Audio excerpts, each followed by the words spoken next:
Makanya sejauh-jauh hari sudah saya sampaikan, jauh-jauh hari. Nanti kalau ada bentar lagi ini ada teroris. Wah, tenang toh. Nanti yang disalahkan apa? Jubah. Yang disalahkan siapa? Cadar. Yang disalahkan siapa? Islam.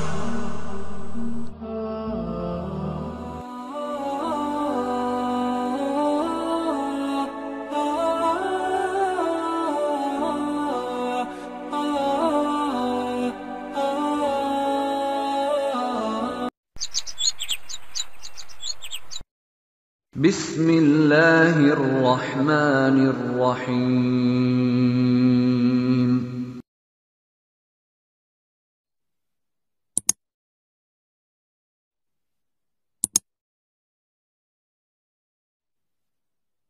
Bukan orang Islam, cuman menyatakan dirinya Islam. Kalau memang nanti tertangkap, makanya sejauh-jauh hari sudah saya sampaikan, jauh-jauh hari. Nanti kalau ada bentar lagi ini ada teroris. Wah, tenang toh. Nanti yang disalahkan apa? Jubah. Yang disalahkan siapa? Cadar. Yang disalahkan siapa? Islam. Islam lagi disalah-salahkan, cadar lagi, masjid lagi. Ini sungguh keterlaluan yang semacam ini. Benar-benar tidak relevan. Jadi kita sebagai umat Islam menahan diri. Puluhan bahkan hampir ratusan WA yang masuk dengan chat pribadi ke tempat saya, tanya apa yang harus kita lakukan ini. Maka saya jawab, kita tidak usah merespon. Kita nunggu kabar resmi dari pemerintah. Kita percayakan segala sesuatunya kepada aparatur pemerintah, polisi dan TNI. Serahkan sepenuhnya kepada polisi dan TNI. Kita lihat bagaimana nanti hasilnya, dan tentunya kami pasti akan dilibatkan untuk berpikir. Kami akan dilibatkan untuk melihat secara jelas. Makanya segala sesuatu itu harus transparan.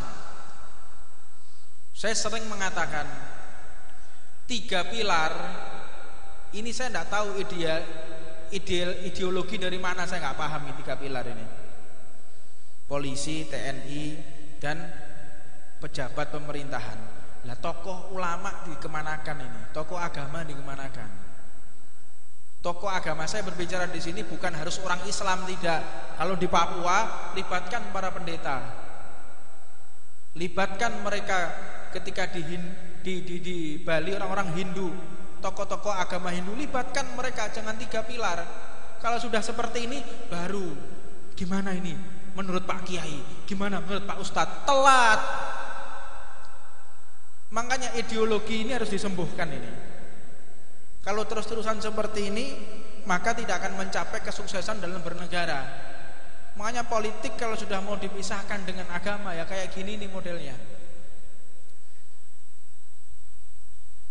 Di majelis ini kita mulai mencerdaskan masyarakat, memahamkan masyarakat. Jadi untuk memahami problematika yang ada di tengah-tengah kita saat ini, tiada lain adalah mengisi pikiran kita dengan ilmunya Nabi Muhammad.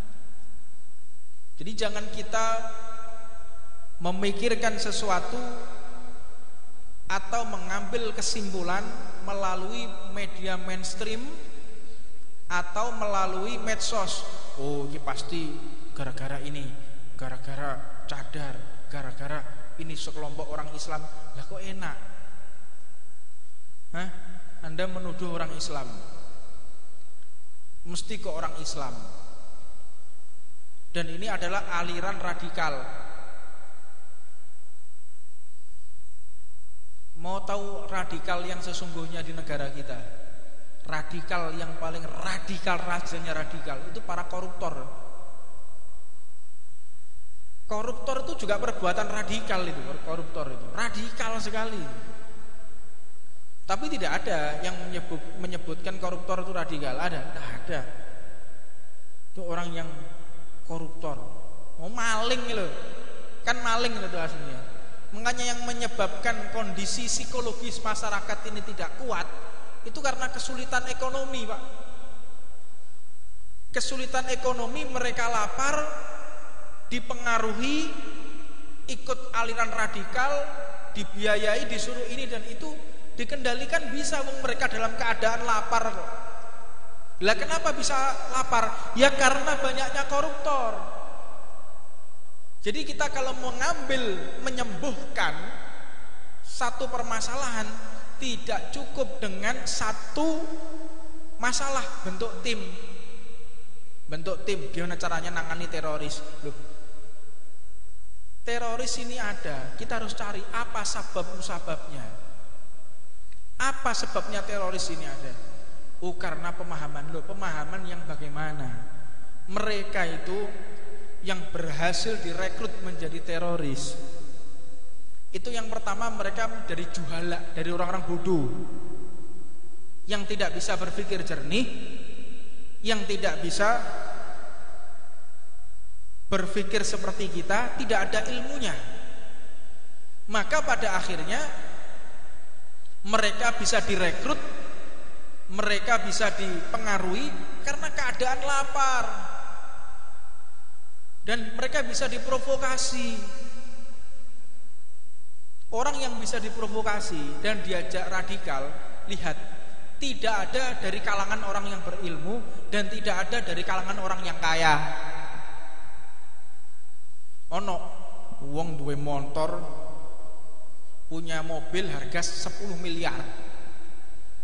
Perhatikan ya, ada orang punya mobil harga 10 miliar, rumahnya harganya 50 miliar. Soge. Ayo toh jak demo, gelem apa gak? Ayo Pak, kalau aku demo Pak, gelem? Ndak mungkin. Karena apa? Ekonominya kuat, perutnya kenyang. Jajal utangnya akeh, bojo wis ngamuk terus, blonjoan kurang, bayar sekolah anak, SPP ini terlambat, listrik wis tit. Bocah gelut, yo berangkat sing model-model kayak gini iki. Ayo gelut, ayo. Wis sing mati aku to dhek. Nah ini. Makanya ini akar permasalahan ini ada pada ekonomi. Iki lek gak dipahami oleh orang-orang sing bertugas ki pekok lek jere kuwi wong-wong ini. Ini sudah pada lapar semua nih, rakyat sudah pada lapar ini. Susahnya nggak tahu mereka, menderita. Kok bingung teroris, ngene segala macam, nggak dipikir. Itu para koruptor terus tangkapi semua tuh, kalau bisa dihukum mati mereka itu. Makanya orang-orang Cina itu betul, koruptor telanjangi ditembak di tengah masyarakat itu betul, enggak model-model kayak begitu. Iki gak ngene Indonesia koruptor cengenges melambaikan tangan. Ngene wartawan. Iki piye to munggah mono. Yang menciptakan radikalisme ini yang model-model kayak begitu. Ilmu dipahami. Kita jangan membahas mereka mengerti atau belajar dari pemahaman yang salah. Ya jelas. Matongone datang ke mereka, kamu mau ikut saya? Kita mau terang-terangan ya, kamu mau ikut saya, nanti tak biayai keluargamu. Itu banyak kasus. Kalau kita mau terang-terangan, orang yang megang bom dan lain sebagainya, itu sudah tertekan ekonomi, Pak. Keluargamu tak jamin. Keluargamu pasti seneng, tapi syaratnya ledakan ini. Itu yang terjadi di negara-negara Suriah, di Irak ya. Saya kira di Indonesia kurang lebih seperti itulah. Itu orang-orang yang ekonominya carut-marut, gak ada orang punya usaha mapan, punya perusahaan yang bagus, dia bisa ibadah dengan tenang, terus nggawa bom. Wong gendeng lho gak gelem. Iki lho mercon cekelen. Gelem kok gak? Sampeyan tak opahi 1.000, gelem kok gak? Ndak mungkin tuh, akal sehat mana? Makanya seperti ISIS dan kalangan radikal ini terbentuknya karena ekonomi yang lemah, rusaknya ekonomi. Ini mulai ini negara kita dikacaukan ekonominya supaya bisa dikendalikan.